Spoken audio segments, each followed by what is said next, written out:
Okay, let's just take a quick summary of some of the basic earnings per share variables that we can go into. Number one, the formula, it stays the same.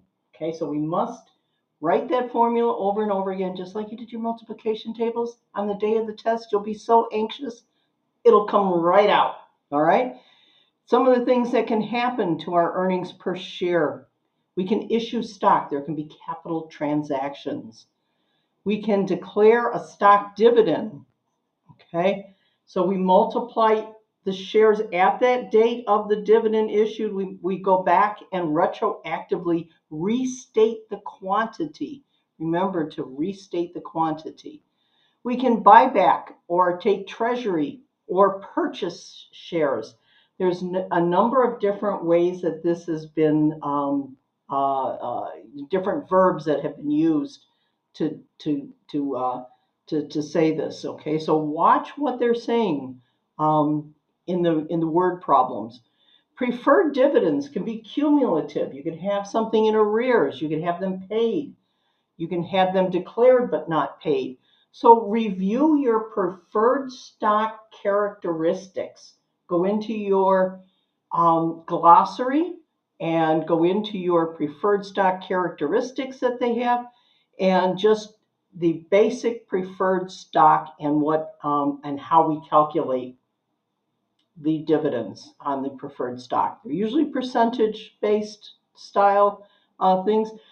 The other thing about this preferred stock is most companies have preferred stock on the books, but they've never issued any. So always make sure that your problem could say there's preferred stock, but it's never been issued and outstanding. It has to be outstanding in order to be counted here in our problems. Okay. So you could have cumulative preferred stock never issued. So pay attention to those words as well. So there's some complications that can happen in the preferred stock dividend area. We could also have quarterly reports. So in other words, right now we were looking at 12 over 12 for our total year. We could have 2 out of 3 if we're doing something on a quarterly basis. FASB actually recommends daily counting for the EPS. But for our purposes, I'm sure that the problems will either be annual or quarterly. So you could have another situation that complicates things. You could have actual mid-year conversions. I've seen these in textbooks. I have not seen them in too many review exercises or something like that. So there is an actual mid-year conversion. If you go into the FASB, it didn't have a lot to say about that as well. So one of the things that we have to do is we have to make sure that our glossary words are down pat. We get our glossary words from the FASB. So go into the FASB, look up the glossary. Earnings per share is under the other disclosures and things like that. So it's at 260-10-45-18. You'll see some examples of things.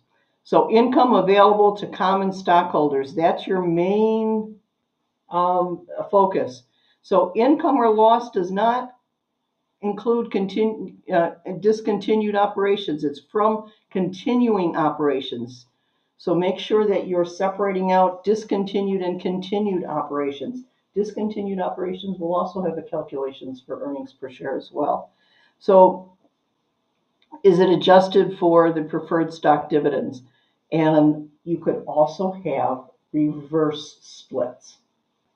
So we have splits going forward, stock dividends. We could have reverse splits in the quantities.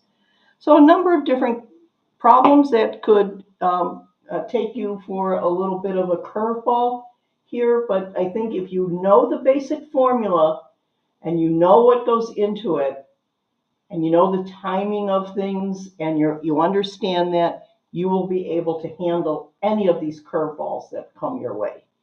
Okay, thank you.